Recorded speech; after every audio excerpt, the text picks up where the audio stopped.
Comment devenir un vrai informaticien? 10 conseils. Alors, bienvenue dans cette nouvelle vidéo, j'espère que vous allez bien. Aujourd'hui, je vous donne 10 conseils vous permettant de connaître quelles sont les astuces que vous pouvez utiliser pour devenir un bon informaticien, pour bien débuter en informatique et du coup devenir un bon informaticien. Suivez cette vidéo jusqu'à la fin et ne quittez pas la vidéo. Les conseils que je vous donne aujourd'hui sont très importants. Alors, premier conseil. Le premier conseil, c'est prenez une bonne décision. Prenez une bonne décision. Quand je parle de bonne décision, il s'agit d'une décision ferme sans retour en arrière. Puisque l'informatique, bien que n'étant pas un domaine difficile, nécessite un grand effort personnel. Il y en a qui décident de commencer en informatique, de bien débuter, et lorsqu'ils rencontrent une certaine difficulté, ils abandonnent à mi-chemin. Ils font par exemple 1, 2, 3 ou 4 ans sans utiliser l'outil informatique. Mais le jour où il se rend compte de son erreur et qu'il veut revenir dans sa décision, il revient tardivement parce qu'il va trouver que le domaine informatique a changé. Car l'informatique est un domaine, un grand domaine très dynamique. Dynamique pourquoi? Ce qui est vrai aujourd'hui peut ne plus être vrai dans 2 semaines. Car le domaine informatique est un domaine dynamique. Un domaine qui change à tout moment. Par exemple, lorsque j'étais en 6e, on définissait l'informatique comme étant la science du traitement automatique de l'information à l'aide d'un ordinateur. Mais aujourd'hui, cette définition est fausse, elle est complètement fausse. Alors cette définition, elle est fausse pourquoi? Fausse d'abord parce que l'ordinateur n'est pas le seul outil informatique doté d'un microprocesseur, car c'est le microprocesseur qui est l'organe chargé du traitement automatique de l'information. Encore fausse pourquoi? Tout simplement parce que en informatique, nous avons aussi du traitement rationnel. Un traitement qui tient compte de l'utilisateur, des propositions de l'utilisateur afin d'aboutir à un résultat encore meilleur. Donc il est nécessaire de généraliser la définition. Alors si nous revenons dans cette décision, nous dirons que l'informatique est la science du traitement automatique et rationnel de l'information au moyen d'une machine programmable. Donc, lorsque nous avons une machine dotée d'un microprocesseur, cette machine est programmable. Cette machine est aussi une machine informatique qui est capable de traiter les informations de façon automatique et rationnelle. Donc, pour mieux débuter en informatique et devenir un bon informaticien, ne laissez aucun wagon du train en arrière. Deuxième conseil, faites un choix du sous-domaine de l'informatique dans lequel vous allez travailler. Alors, nous parlons d'informatique. Nous ne parlons pas de cuisine. Dans le domaine de la cuisine, une même personne est capable de retenir plusieurs recettes de cuisine. Et bien même dans ce domaine, aucun cuisinier ne maîtrise toutes les recettes de cuisine dans toutes les régions. Cela est impossible, encore moins en informatique. Alors dites-vous, je veux faire l'infographie, je veux faire la bureautique, je veux faire du génie logiciel, ou alors je veux faire du réseau, etc. Choisissez un bon domaine, choisissez un domaine qui va avec votre projet. Déjà, lorsque vous vous lancez en informatique, vous devez avoir un projet.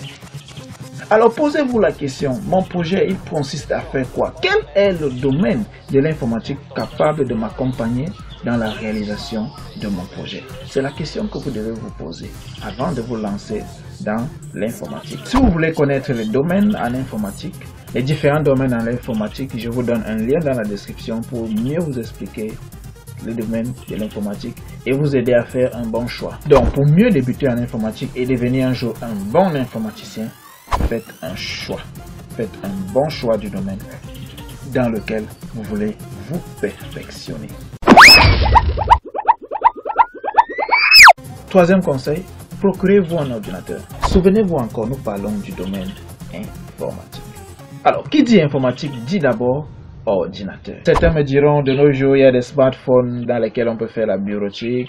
Il y a des smartphones qui prennent des clés USB. Mais non, mais non. Dans des smartphones, les opérations informatiques que vous effectuez là-bas sont très basiques. Elles ne sont pas avancées. Elles ne sont pas avancées. Donc, vous ne pouvez pas devenir un informaticien avec un smartphone. Ça n'a pas de sens. Ça n'a pas de sens. Procurez-vous un ordinateur. Car seul avec l'ordinateur, vous avez accès à des fonctionnalités avancées. Alors, achetez-vous un ordinateur si cela n'est pas déjà fait. Et aussi, l'achat d'un ordinateur dépend du domaine dans lequel vous voulez travailler. Donc, vous devez connaître les bonnes caractéristiques d'un ordinateur selon le domaine dans lequel vous devez travailler. Je vous donnerai une vidéo qui vous permettra de comprendre quelles sont les caractéristiques d'une bonne machine et la classification des caractéristiques selon le domaine informatique. Donc, cliquez juste en haut là et vous aurez cette vidéo. Quatrième conseil, fixez-vous des objectifs. Fixez-vous des objectifs. Dans la vie, tout ce que nous faisons est sous forme d'algorithme. Excusez-moi du terme, si certains trouvent encore ce terme un peu étrange, je vous donnerai une autre vidéo dans laquelle je vous expliquerai ce que c'est qu'un algorithme. Donc, ce que je veux dire est que tout ce que nous faisons dans la vie est programmé avant d'être mis en exécution. Si vous avez par exemple un projet qui doit être mis en exécution dans 2 ans, je prends un exemple, dans 2 ans, et que ce projet vous demande des compétences en bureautique, fixez-vous des objectifs. Dites-vous, j'ai 2 mois pour maîtriser Microsoft Office Word par exemple, j'ai 3 mois pour maîtriser Microsoft Office Excel par exemple, j'ai 2 mois pour maîtriser Microsoft Office Publisher. Ce sont juste des exemples comme ça pour vous dire que vous devez vous fixer des objectifs. Fixez-vous des objectifs. Et chaque jour qui passe, dites-vous aujourd'hui, qu'est-ce que j'ai fait? Qu'est-ce que j'ai fait pour atteindre mon objectif de 2 ans, de 3 ans, de 2 semaines, de 1 mois et de tout? Chaque jour, dites-vous, que dois-je faire en cette journée pour atteindre mon objectif de 2 semaines, de 2 mois, de 2 ans, ainsi de suite. Cela dépend de votre projet. Mais dites-vous toujours, tous les jours, qu'est-ce que je dois faire? Et à la fin de la journée, faites un bilan. Faites un bilan. Et dites-vous, qu'ai-je fait aujourd'hui afin d'atteindre mon objectif de 2 semaines, de 2 mois, de 2 ans, ainsi de suite, dépendant bien sûr de votre projet. Donc, fixez-vous des objectifs. Très important. Alors, conseil numéro 5. C'est quoi? J'ai pas entendu. Évitez l'oisiveté. Évitez de rester sans rien faire. Un informaticien a toujours à faire. Évitez de rester sans rien faire. Même si ce que vous faites n'est pas forcément dans le domaine informatique que vous avez choisi, évitez de rester sans rien faire, car un informaticien a toujours à faire. Conseil numéro 6, dormez peu.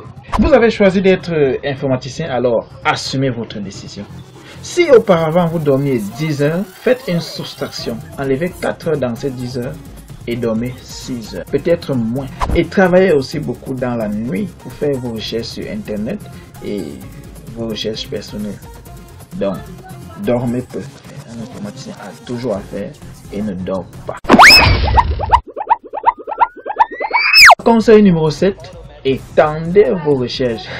Bon, certains diront peut-être que je me contredis, je suis en train de contredire ce que j'avais dit auparavant, mais non, c'est pas ça, c'est pas que je veux contredire ce que j'ai dit auparavant. Étendre vos recherches veut tout simplement dire que vous devez toucher un peu partout. Toucher un peu partout.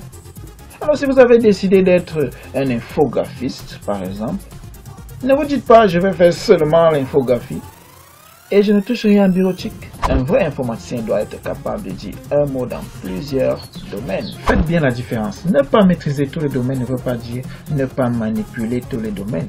Manipuler et maîtriser, il y a une grosse différence. Maîtriser veut dire que c'est ton domaine. C'est ce que tu fais. Et c'est là où tu dis et les autres écoutent.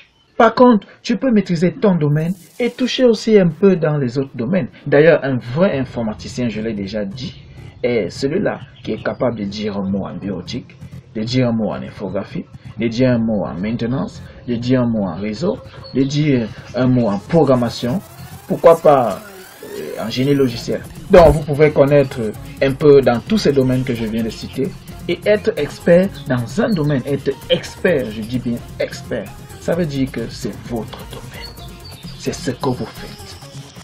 Et nul ne peut arriver vous dire un mot sur ce que vous faites parce que vous êtes le meilleur.